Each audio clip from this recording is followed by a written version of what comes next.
სურს გესაუბროთ თუ რაში ხედავს ვეფხისტყაოსანი ბოროტების მთავარ გამოვლენებას. ვეფხისტყაოსანი მისტიკურ პოემათა ტიპს მიეკუთვნება, რომელიც ამ სოფლიურ ადამიანურ მიჯნურობაზე თხრობით ალეგორიულად გველაპარაკება ღვთის სიყვარულსა და მისკენ მიმავალ მისტიკურ გზაზე. აკე რუსტაველი თავად აცხადებს: შაირობა პირველადვე სიბნის საერთი დარგი საღვთო საღვთოდ გასაგონი მსმენელთათვის დიდი მარგი კვლავ აქაც აიამების, ვინცა ისმენს კაცი ვარგი. რუსტაველი გვეუბნება, რომ შაირობა პირველადვე, ანუ ძველთაგანვე მიიჩნეოდა საღვთო სიბნის გადმოცემის ინსტრუმენტად, თუმცა ამისთვის საჭიროა ის კაცმა ვარგმა, ანუ სათანადოდ მომზადებულმა ადამიანმა მოისმინოს. ამას ნიშნავს სიტყვები საღვთო, საღვთოდ გასაგონი, რაც მას ამ სოფელშივე კვლავ აქაც აიამების შეამზადებს ღვთაებრივი ჭეშმარიტების შესამეცნებლად. რუსტაველი ასევე ბრძანებს, რომ თუ მისეულ მიჯნურობას ქალისა და მამაკაცის მიწიერ სიყვარულთან გააიგივებ, პოემის ჭეშმარიტ საზრის ვერ მიხვდები. მას ერთსა მიჯნურობასა ჭკვიანნი ვერ მიხვდებიან ენა დააშრების, სმელნისა, ყუნისა დავალდებიან. აქ ჭკვიანში რუსტაველი საკუთარ ჭკუაზე, ანუ რაციონალურ გონებაზე დაიმედებულ ადამიანს გულისხმობს, რომელიც არამიწიერი რეალობების არსებობას არ ითვალისწინებს, ამიტომ იქნება მიჯნურობის მისეული ინტერპრეტაცია არასწორი და მისი მსმენელებიც ვერაფერს სარგებელს ნახავენ მისი მოსმენით. ენა დააშრების, სმელნისა, ყუნისა დავალდებიან. რუსტაველი თავად იძლევა თავისი იგავური პოემის სწორად გაგების ალგორითმს. ამისთვის ვეფხისტყაოსნის გმირების სახელების სწორი დაშიფრა საჭირო. კარგადაა ცნობილი, რომ ძველი ტექსტების სათანადოდ გასაგებად აუცილებელია სახელებში ჩამალული მისტიკური სიმბოლური მინიშნებების გათვალისწინება. რუსტაველს ვეფხისტყაოსნის გმირების დიდი ნაწილის სახელები სუფისტური მისტიკური ტრადიციიდან აქვს აღებული და მათ უმეტესწილად სპარსული ან არაბული ეტიმოლოგიური წარმომავლობა აქვთ.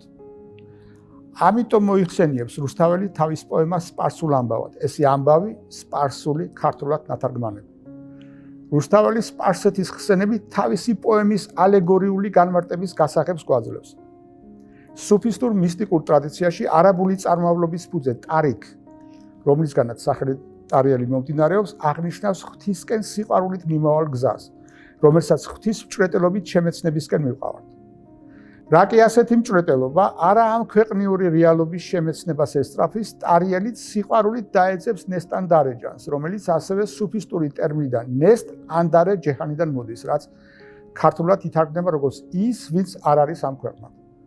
მას შემდეგ, რაც ტარიელმა ნესტან დარეჯანი დაკარგა, ის გამოქვაბულში ცხოვრობს და გამუდმებით მისტირის დაკარგულ სატრფოს.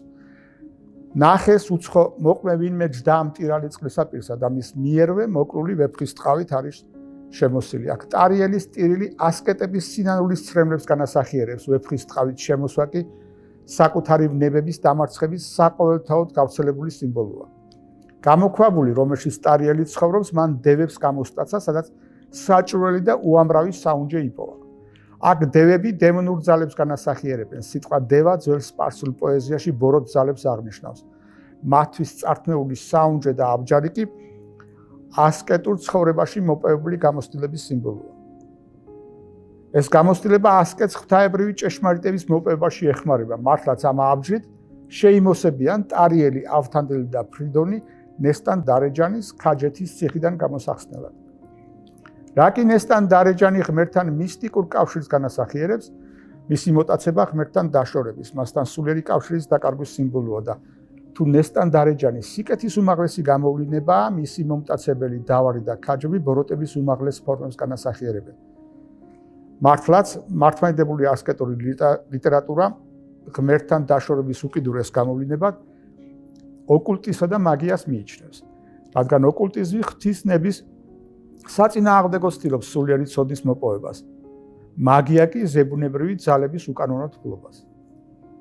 ვეფხისტყაოსანში ოკულტისა და მაგიას დავარი განასახიერებს. ის არის ქრივი ქაჯეთს გათხოვილი, ანუ მჭიდრო ოკულტურ მაგიური კავშირი აქვს ქაჯებთან, ღვთის მოწინააღმდეგე დემონურ ძალებთან. დავარს დასა მეფისასა უთხრა ვინმე ღვთისა მტერმა. შუა საუკუნეებში ოკულტიზმისა და მაგიის ყველაზე გავრცელებული ფორმა ვარსკვლავთული ცხელობა, ანუ ასტროლოგია იყო. დავარიც იყენებს ცის სხეულების მოძრაობას თავისი გრძნეულებისთვის. ვინ გრძნებითა ცაცა იცის. არც ისაა შემთხვევითი, რომ ქაჯეთის ემისრები ფერადკანიანები არიან. პატერიკებში დემონები ხშირად მოიხსენიებიან შავ ეთიოპილებად.